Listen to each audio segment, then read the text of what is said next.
Howdy. This is my HVAC or mechanical takeoff lesson.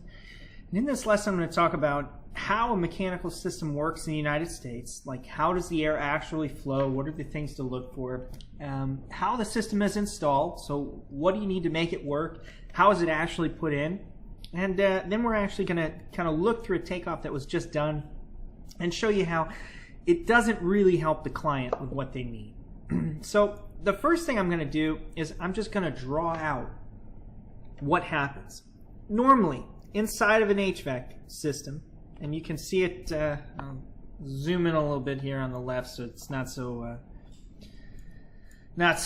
thin. Normally, there is an HVAC unit. It's inside the house. It sits on a box. This is called the return. The return always has some kind of a grill system.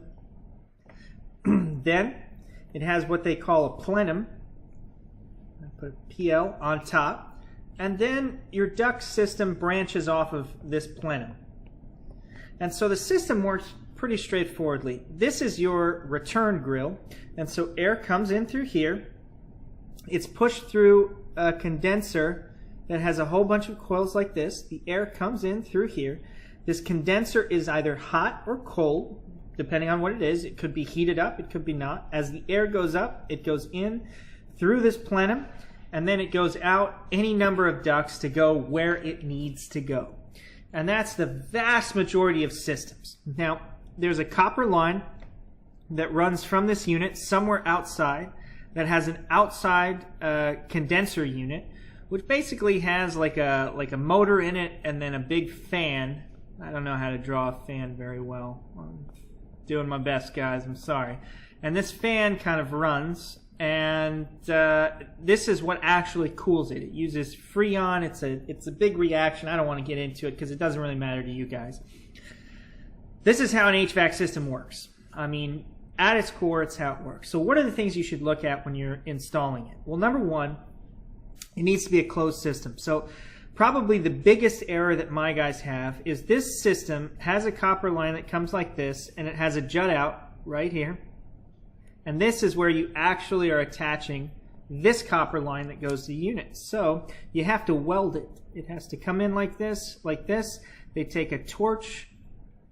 There's a little dude. It looks like this. It's got a fire on it. And they have to actually seal this. If this isn't sealed properly, it leaks Freon and it breaks. It's the exact same thing in here. There's another one. It's actually kind of inside the unit because this has a faceplate on top of it with some screws down the side like this. But it comes in, and if they don't weld it correctly, the Freon leaks. If the Freon leaks, the unit freezes up. And it just always happens. So that's the number one problem. Number one thing they look for in the inspection is underneath this unit, there is a hole, however large. And so when the air comes in here, you put a filter right here. There's your filter. And this keeps dust and particles out of the HVAC unit. And the reason that it does that is if dust keeps coming in, it's going to get into this air coil system and it's going to screw up the heat or cold exchange. Because, you know, if a room gets dusty, then it's just not, there's not as much temperature transfer. And so we put this filter on there, but sometimes they don't seal the sides, like here. Maybe this is a box, and if it's a box and it kind of comes back like this, maybe this section right here isn't sealed. So you have to seal the returns. So that's another thing that they look for in the inspection process, is that you've actually sealed this box up. And now that this box is sealed, it's a closed system where this filter can actually do its job. In low-income housing, which is what I do, people don't change this filter. It gets really dusty on the inside. You have to take the whole faceplate off. You have to get a vacuum and pull all the dust out. It's an arduous process, and it takes a ton of time. As it comes up, especially in attic conditions, and I'll show you what I mean in a second, you have to seal here all the way around. This entire box needs to be sealed if you're going to do it correctly. So again, this is a box, and it needs to actually be sealed all the way through, just like this. And so you have to tape these connections as the duct comes in. You have to seal it right here. You have to seal the box and tape every part of it. And this is in simplified residential construction. just so that you're aware. But the theory holds true. You don't want all of your air to leak out of the system right here. If there's air that's just bleeding out of this system, then it's not going to wherever it's supposed to go in the house. And then by the time that you come here and then you put a grill, it doesn't work. The grill just flat out doesn't work. There's no air coming there because it's all coming out over here and it's leaking. This is residential construction. This is a simplified, this is a single condenser unit inside. This is flexible duct on top with a single plenum, with a single return, with no return vents. I should mention, let's say that it's a big house and it's not just here. Sometimes what they'll do is instead of having this, they'll have a duct that comes out of it. So this duct is coming somewhere and then it branches out. A lot of times it'll kind of come up the side of the unit just so that you can install it a little bit easier. But this thing, it comes out and then it connects to other ducts so that you can be pulling supply air from multiple rooms. Because if you're just pulling it from one spot, it's got to be a common area so that it can accommodate all the HVAC that's everywhere. That's just kind of how it is. So let's start, now that you know how it's installed, let's start looking at the products that you need to install it, because this is very important as you go on to it. So number one thing that you're going to be fighting in any system, we talked about leakage. Air loss through here, air loss through here, everything's not sealed. That's leakage. The second thing you're going to fight is condensation, which is what this is. Condensation is the same thing you get with a Coke can. If you have a really cold substance inside of a metal, or really anything, metal is just so obvious because heat and cold transfers through it so profoundly. That's why your oven tray is metal, because it conducts that heat very, very well. So what happens is if there's cold air coming through here and it's not insulated on the inside, it will immediately start condensing and creating moisture. And when it creates moisture like this, you're going to start getting mold everywhere. Things are going to get wet. If it's on wood, the wood is going to mold. It's going to break down. It's really not a positive thing. So what we do is we insulate our ducts. So when you're looking, this is just a regular supply. It looks like it's about 6 inches just looking at it, but this is just a supply duct. And so, sorry about that, it went too far. But right here, this duct that's branching off of this in a residential home, that is your supply duct. It's a 6-inch supply duct, what have you, and that's what it's going to look like. And it's insulated like that so that it doesn't get wet and it doesn't get moisture. The second reason that it's insulated is that a lot of times these are running through attics. So this is your plenum that's coming up from the inside of the house, and here are all of the ducts that are running off of it. As you can imagine, I live in Texas. This attic could be about 40 degrees Celsius. It's blisteringly hot. I mean, it's a desert. It is the most uncomfortable work you could possibly do.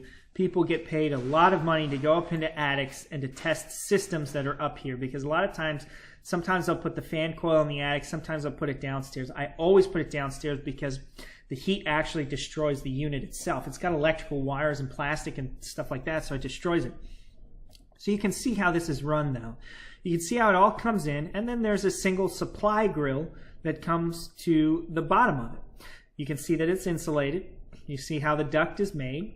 That's how it is. The exact same principles holds true in metal construction. So whenever you have a spiraled supply duct, this would be an example of it. It has insulation on the inside of it. And the reason being is that the cold air comes through here and you don't want this condensation that's coming here. This is a metal supply duct as well. This is actually probably a plenum, because many times they build it out of it's really just a metal square box that you see here. It's just a metal square box with insulation on it, and then you just cut holes to poke into it. And you can cut however many holes, honestly, that you want. I don't think there's a limit on it in the code, as long as it's connected and it's sealed. And so the same thing is holding true for this spiral duct. It doesn't matter where it is. If it is a supply duct that is coming from a unit, it has cold air going through it. And so when it has cold air, then it needs to be insulated. Now, that is a supply duct. pause for a second and we come back to here. This is your return air. So what this return air does is, as you're pushing air out of this unit into the home, it's pulling air from other parts of the home into this system. And the reason that you do that is so that you have to have good airflow. And this has a motor in it. It's got a fan motor with a pump that's actually pulling the air that you can see as it comes up through the system. And so you want to make sure that this system has the opportunity to pull air from outside of it without having to do a tremendous amount of work. If this was just in a single room and then there were other rooms in the house far away, those other rooms wouldn't have that air pulling into it, and they wouldn't be changing air very often. And the best way to have a good system is to change air, because it's dehumidifying it, which means it's pulling the water out of it.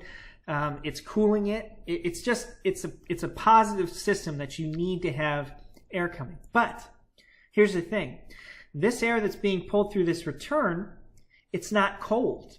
It might be cold and air conditioned because you've got the air conditioner running, but it's not colder than the air that's outside of it. So this duct is not going to condense. It will never have this problem. So rather than doing an insulated duct, which is this, it's just this first ring of metal. It's just this right here. All it is a metal duct that comes like this. There's no insulation. In fact, to be honest with you, it doesn't even need to be sealed that well because, quite frankly, it's literally just pulling air from wherever it is to that return. So this is a big difference. This is something that almost every estimator that I've ever worked with has missed. You need to know the difference between a supply and a return. A supply has air going out. It's supplying the room with air. And the return has air that's returning to the system. Aha! There's more to it, though. Sometimes you need to insulate the duct inside and outside. So I'm going to look over here. This unit that I talked about that was outside, this smaller unit, I'll kind of come back to it. This smaller unit with the fan, with the Freon, etc., even this unit right here. A lot of times in commercial construction, to save space and because it's easier to install, there's a bunch of different reasons, they do a packaged unit, which is the identical unit that a residential is using. It's just much larger. And there's some changes, but you guys don't need to know the changes. I'm not going to go into an extensive thing here. They put it on the outside on the roof. Well, when you do this, we were protecting from it condensing on the outside of the pipe. Remember, a Coke can condense like this. But what happens if the outside air is cold and the inside air is warm? So the Coke here, remember, it's a cold beverage. It's cold on the inside, and so it sweats on the outside. Well, if it's hot on the inside and it's cold outside, it will actually sweat on the inside. Now, it doesn't matter if it's a Coke can because it's filled with, liquid and it's made for that. But for a duct, you don't want it to be dripping on the inside here and pooling water. That would be awful. So what they do is they wrap this outside ductwork in insulation. So we have no insulation for the return because it's the same air as everything that's outside. On the inside, we have one layer of insulation, and on the outside, we have 2 layers of insulation. I have never seen an estimator catch this part. Even in the United States, people, unless you know what you're installing and how it is, and believe me, this stuff right here, this is not easy stuff to install. In the United States, most of them are going to be union contractors. They're going to have a lot of experience, 5 years, 10 years on the job. They're really going to understand what they're working on because it's a lot more complicated, especially once you pull these panels off and you have to start configuring things. There's a lot more to it than just 3 wires or whatever the residential one is. Basically, a residential one, I could teach you how to install it in about 3-4 hours. I could probably show you how to do it because it's that simple. This one, there's no way. So we've got this duct system that's outside, and it's got multiple layers of insulation. So keep that in mind.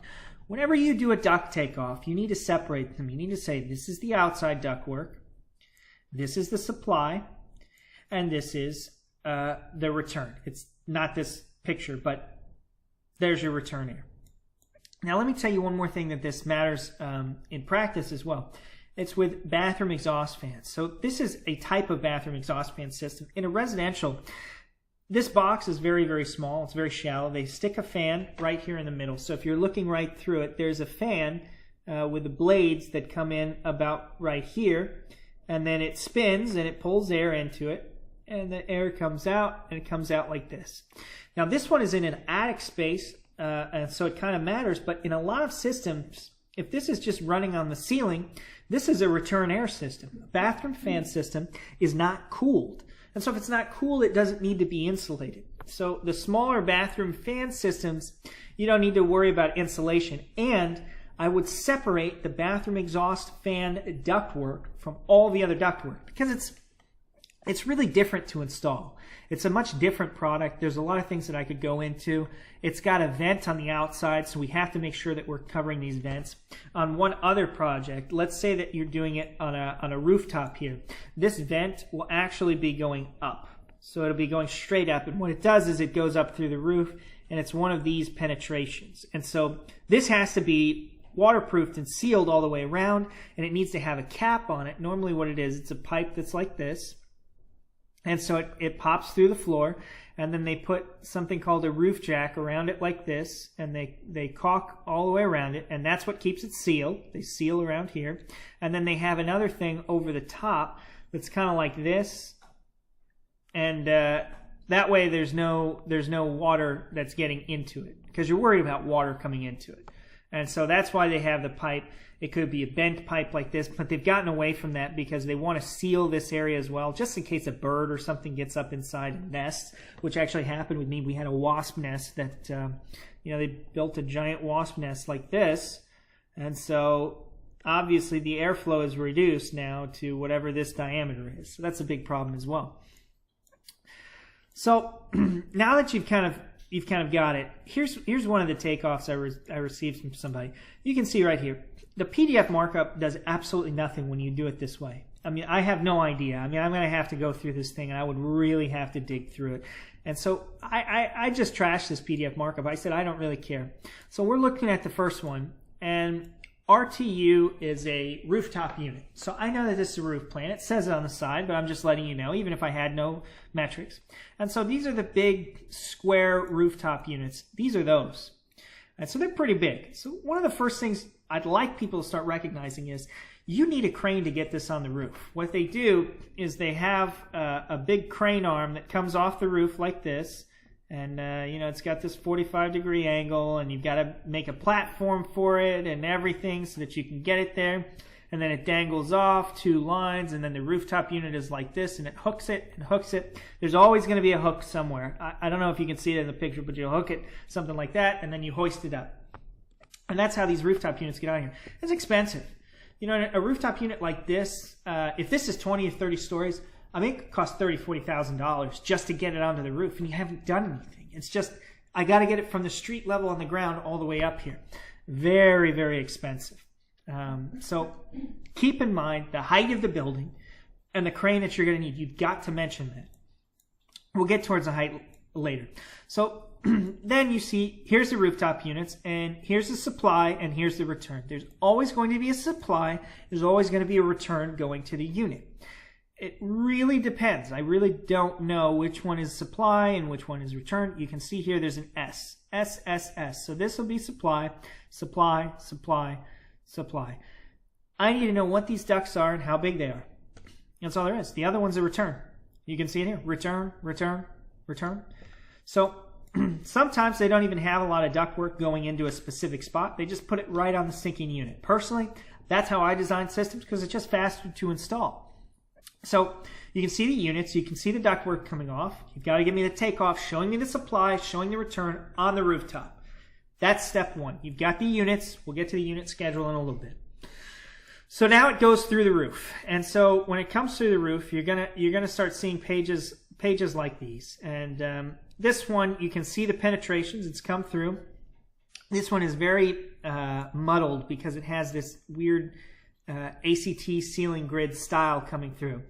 And so you see the ductwork and you see how it branches off. Every single branch off you need to mention. You need to say that this right here, this is a T, because obviously it goes in a T shape. Lots of T's. There's a T, there's a T, there's another T. So you've got to go through. You've got to get the 90-degree bends. 90-degree bend is like this one right here because it turns 90 degrees. And so you've got to label all of those different bends, because what we're doing is this piece right here, they've actually colored it in. You can see it. It's right here. It's right here. It looks like this. It has to be installed. It has to be prefabricated and installed. And then you have your ductwork here and here. Now, to be honest with you, and it depends on who we're doing the estimate for, but some people are going to want this exact length of ductwork, because you've got to realize this thing is 30 by 14, so it's bigger than you could put your arms around, and someone has to install it. You don't want to be cutting this thing on site. You want it to come pre-cut. You want to walk in with another guy, hang it up, throw that other piece on there, throw another piece, and keep going, because if you got to sit around and cut it, it's dirty, there's metal gets everywhere, you make jagged cuts or mistakes, and you just don't want to do that anyway. So as you can see, here's all the branches. This one's a little bit clearer. You can kind of see as it comes down. Now we've got grills on it. So right here, I don't need to know these little numbers, the 180, the 160, those things. I don't need to know that. What that's telling us is the CFMs. That's the changes in airflow. It's the amount of air that comes out of it. But S3 is the same grill.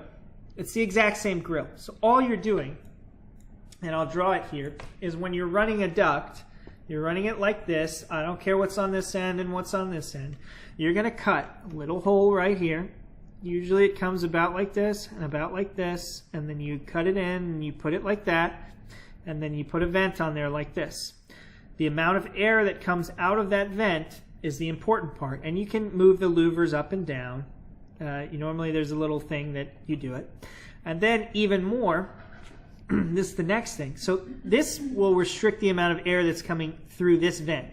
But there's another thing that they add on. They add what's called a restrictor right here, sometimes in turns within the pipe. And so what that is it's like a little louver, and it opens and closes so that air doesn't come in. So this is like, if the louver is closed, it'll look like this, and then if it's open, it comes on straight. How do I draw this? It comes on like this, and then the pipe is going through it so that it's, I don't know. That's as best I can do. It opens up the pipe, or it closes the pipe. It comes up and down. The reason that you put these on is, maybe you don't need as much air in one section. Maybe you decide, I'm going to shut off half of the office, and you want to stop the air conditioning moving to there. So they try to put this on there. And it's also used in balancing. So maybe a month after you've built the thing, people are in there, they're working, et cetera, and people say, this room over here, maybe for some reason this room in this corner, it just gets very hot. And so somebody will say, okay, I'm going to open up this vent right here. And it's actually, this is a ceiling tile, which is why they did it. They say, I'm going to open this all the way, this louvered thing. If you're looking on the right, that's the louvered part of it. And this one's actually not louvered. What this one is the pipe comes in, it comes down like this, and then it's got this this vent that's on the ceiling. And the vent is kind of like this, and it's got the same louvers in it, but you open it up. And if that doesn't work, they say, well, it's still kind of hot. You come back a month later and you go, I tell you what I'm going to do. I'm going to shut off these pipes just a little bit. I'll reduce it by 5 to 10% of airflow. And what that'll do is, instead of being air pushed up through here, now it's going to come around and you're going to get more airflow back here. And that'll work. That'll actually cool the room. So you've got to be able to put those reducers or restrictors on there. It's called a restrictor, not a reducer. I've been saying it wrong the whole time. It's a restrictor because it restricts the airflow. You've got to be able to put those on there. And they come at most of the bends. Sometimes they're called out in the plans. Sometimes they're not. We'll have to go hand in hand work on that, because to be honest with you, I don't actually know when you put a restrictor and when you don't. I just know you kind of need it. A reducer is this bad boy right here. So whenever a duct goes from big to smaller, it's this little piece that kind of comes in like this. It's like that, and it reduces, and it's always from the large to the small. That's how you name it. So if this is a 24-inch pipe and it reduces down to a 10-inch pipe, it's a 24 to 10. It is not a 10 to 24. It's just not.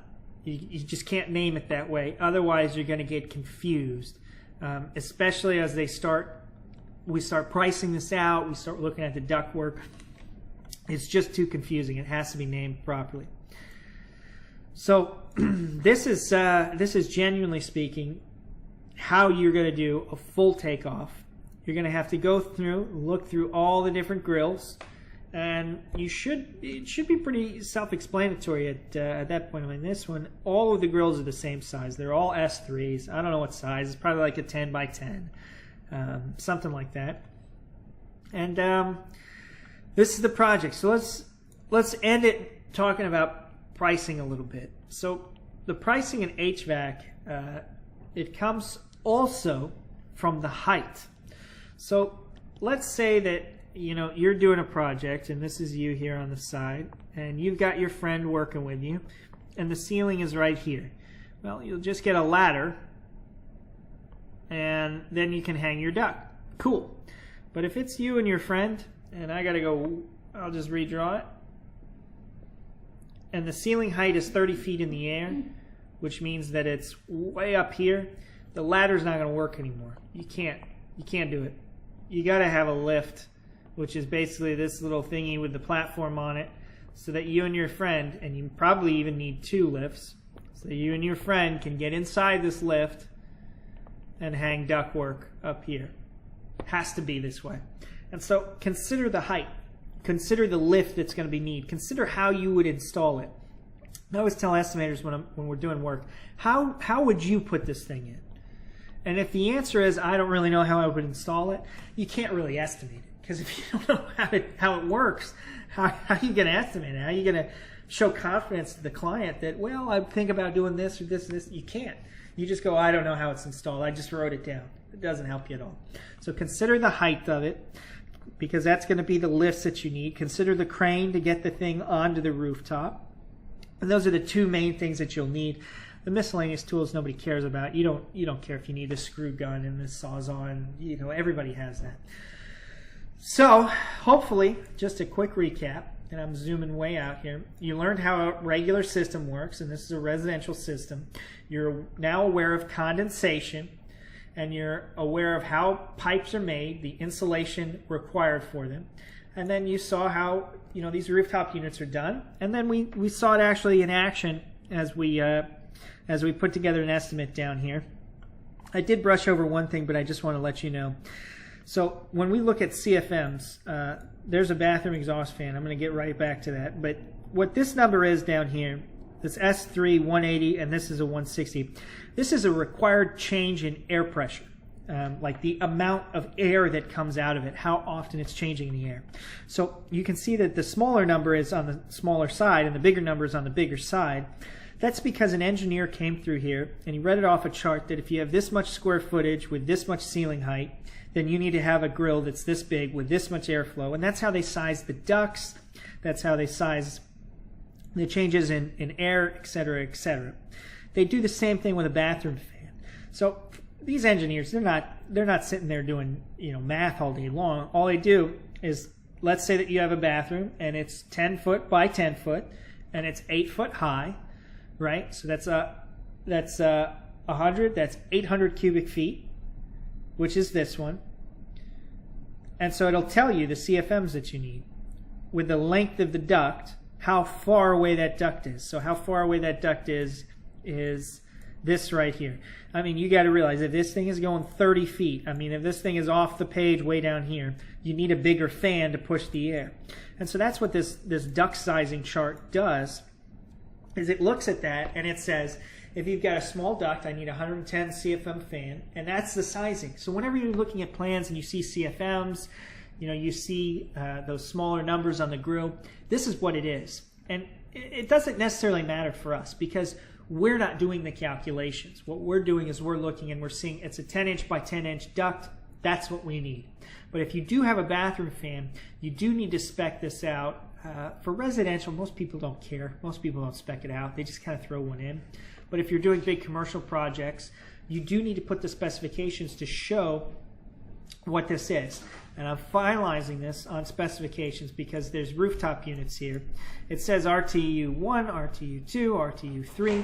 I don't know what those rooftop units are. There's going to be a specifications page, and we have to input those specs. And inputting the specs can be as simple as just taking a screenshot of it. I mean, that's fine by me.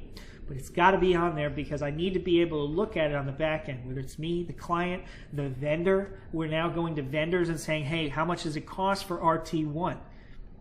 How much does it cost? And they'll give us a price. And now we know that our estimate is good because we have a hard quote from them. So put the specs.